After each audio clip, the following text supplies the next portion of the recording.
Jangan lupa subscribe YouTube channel Metro TV News dan jangan lupa nyalakan notifikasinya.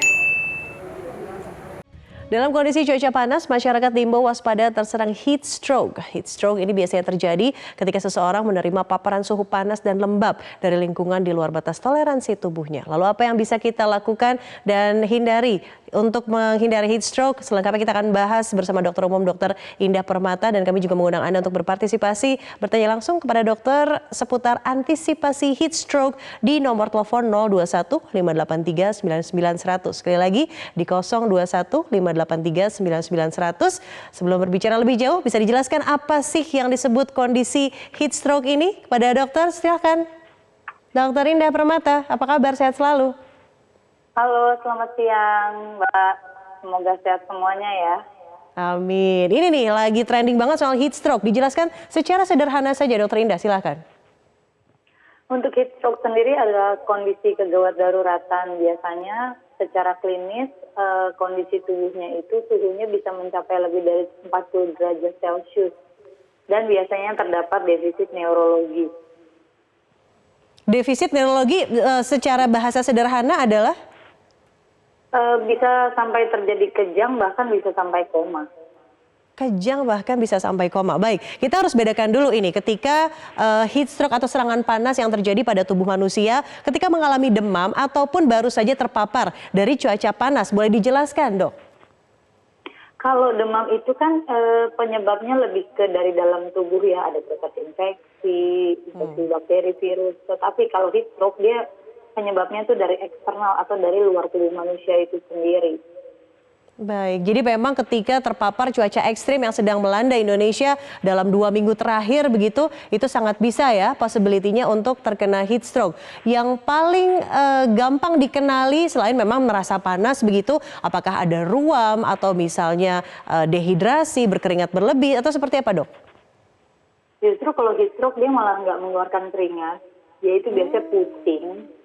Dia biasanya pusing, dia kulitnya kemerahan, terus dia sakit kepala, terus dia mual muntah, terus dia jantungnya berdebar kencang, dia bisa sampai kebingungan, linglung, gelisah, kemudian dia bisa kejang dan biasanya sih yang topnya tuh bisa sampai pingsan. Oke, ada kondisi tertentu, mungkin kondisi kesehatan tertentu yang sepertinya lebih mempermudah orang ini terkena heat stroke dalam cuaca ekstrim seperti ini, dokter? Yang gampang terkena heat stroke tuh memang anak-anak, kemudian orang tua dengan komorbid, dengan diabetes, hipertensi, sakit jantung. Anak-anak rentang dari usia bayi?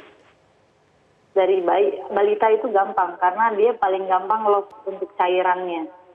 Oke, baik. Yang bisa dilakukan sebetulnya untuk mengantisipasi heat stroke secara sederhana oleh masyarakat seperti apa, Dokter Indah, yang biasanya ada di rumah saja?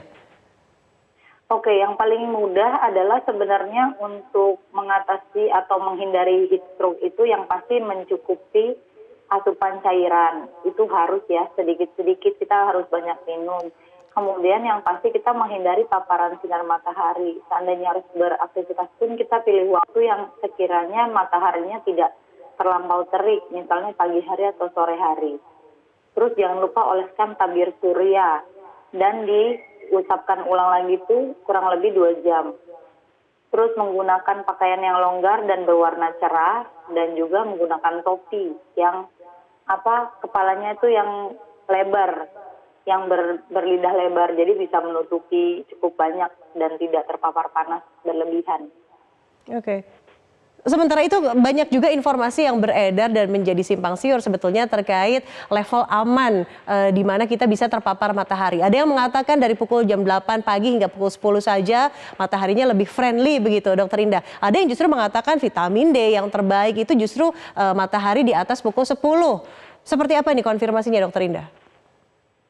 Kalau yang aman memang di bawah jam 10 ya. Kalau di atas jam 11 itu panasnya sudah sangat terik, malah kita bukannya sehat malah kena heat stroke. Jadi paling bagus memang di jam 8, jam 9, jam 10 itu udah terlalu terik kalau kita di Jakarta ya. Mungkin kalau di daerah mungkin masih lebih friendly memang.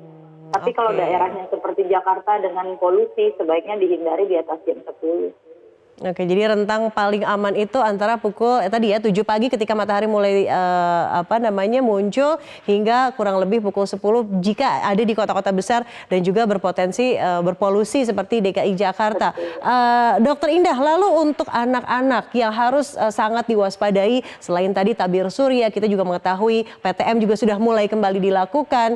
Apalagi yang bisa dilakukan orang tua untuk proteksi maksimal terhadap heat stroke ini? Mungkin orang tuanya cukup bisa mengedukasi anak-anaknya untuk rajin minum ya. Kadang-kadang kan anak-anak kecil suka main di sekolah, sekarang kan lari-lari kejar temannya. Dan orang tua juga bisa membekali anak-anak dengan cairan yang kira-kira mereka senang minum. Yang pasti jangan yang berkafein atau yang warna-warni, artinya jus buah, air kelapa.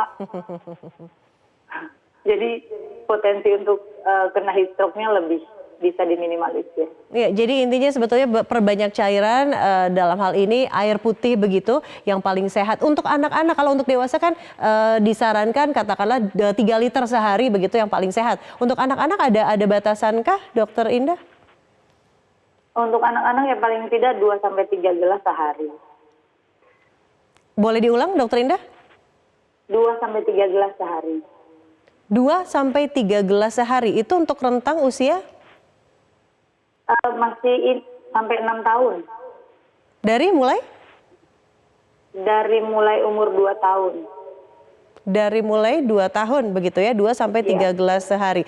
Nah, pertanyaan berikutnya ini sudah ada penelpon Dokter Indah dari, coba kita konfirmasi, Denis dari Ciputat. Selamat siang. Halo, selamat siang. Iya, silakan pertanyaannya Denis.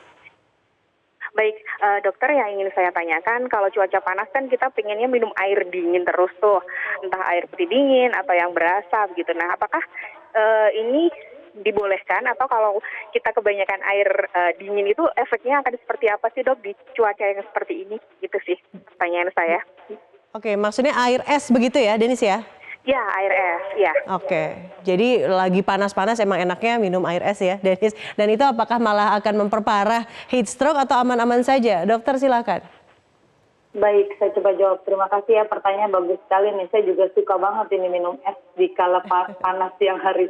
Tetapi memang untuk konsumsi es atau air dingin itu memang kurang baik saat heat stroke. Karena kan sebenarnya tubuh kita punya suhu tersendiri yang tidak sama dengan suhu air dingin. Jadi sebaiknya memang di heat stroke ini kita minum suhu yang sesuai dengan tubuh kita. Artinya tidak perlu panas dan juga tidak perlu dingin. Jadi yang air yang tidak dipanaskan atau didinginkan. Jadi apa ya bilang, air biasa. Kalau saya bilangnya air biasa. Suhu ruang begitu ya, disesuaikan dengan suhu ruang ya. Betul. Kalau dingin malah biasanya bikin efek kurang baik, malah bikin pingsan. Karena kan efeknya si es itu kan dia vasokonstriksi darah. Baik, dokter, ini juga banyak sekali pertanyaan dari para pengendara roda 2 yang sepertinya tidak mungkin katanya untuk menghindari sengatan sinar matahari, terutama ada aktivitas-aktivitas di waktu-waktu tertentu yang memang mataharinya sangat terik. Ada ekstra perlindungankah, ada katakanlah minimum barrier untuk penggunaan tabir surya, lalu diaplikasikan itu sebetulnya berapa lama sebelum kita keluar rumah, lalu re-applicable setelah katakanlah melakukan wudhu dan lain sebagainya. Silakan Dokter Indah. Baik. Kebetulan saya juga pengendara roda 2 nih, memang kalau sudah jamnya seperti sekarang ini luar biasa panasnya. Kalau saya boleh saran sebagai pengendara roda 2, kita juga harus tertib seperti pakai helm yang half face atau full face, kemudian pakai jaket, kalau kalau bisa digunakan sepatu, jangan pakai sendal. Kemudian untuk tangan digunakan sarung tangan yang full, sehingga paparan sinar matahari itu nggak langsung ke kulit. Kemudian untuk penggunaan tabir surya, minimal menggunakannya itu menggunakan yang SPF 30. Kalau misalnya lebih tinggi lebih bagus, kemudian diaplikasikannya paling tidak 2 jam sekali. Kalau habis wudhu ya nanti dipakai lagi. Tabir surya dengan minimum berapa coveragenya, kan suka ada tuh Dok, ada tulisan UVA, UVB. Nah itu penjelasan sederhananya mana yang sebetulnya lebih aman dipakai untuk sehari-hari dan juga sebetulnya bisa digunakan untuk anak-anak. Karena yang tadi kita sudah dibahas di awal ya, biasanya kan kalau kita membeli sebuah tabir surya yang memang bisa digunakan untuk keluarga. Perbedaan juga sebetulnya tabir surya ketika menggunakan yang spray atau yang lotion itu seperti apa, Dokter? Ada penjelasannya? Baik, untuk penggunaan tabir surya sebenarnya kan bisa disesuaikan dengan kebutuhan ya, dengan aktivitasnya outdoor atau indoor, anak-anak atau dewasa. Sebenarnya sih kita bisa pilih berdasarkan kebutuhan kita sendiri. Kalau butuh yang spray, biasanya butuh yang cepat menyerap. Kemudian kalau yang lotion memang agak sedikit sticky, tergantung preferable-nya aja sih. Yang pasti kalau dari dokter kulit biasanya dia akan suggest itu ya SPF 30, SPF 45. Dan yang penting tuh kalau kita kadang-kadang yang menjadi notes-nya adalah harus dipakai ulang, nggak cuma sekali untuk sepanjang hari, tapi dipakai ulangnya itu sih yang penting. Oke, jadi dengan minimum SPF 30 itu akan sudah dirasa optimal untuk mengantisipasi heat stroke dan juga dipakai ulang tadi ya. Jangan lupa ketika sudah melakukan wudhu dan lain sebagainya atau dirasa kurang lebih berapa lama sebelum kita terpapar sinar matahari, dokter? Dipakainya tuh bisa langsung, cuman kalau sudah dipakai, di reapply-nya setelah 2 jam maksimal. Oke, baik. Terima kasih Dr. Indah Permata sudah mengkonfirmasi dan juga menjawab tentang pertanyaan heat stroke. Salam sehat selalu. Dokter, terima kasih sudah bergabung di Newsline.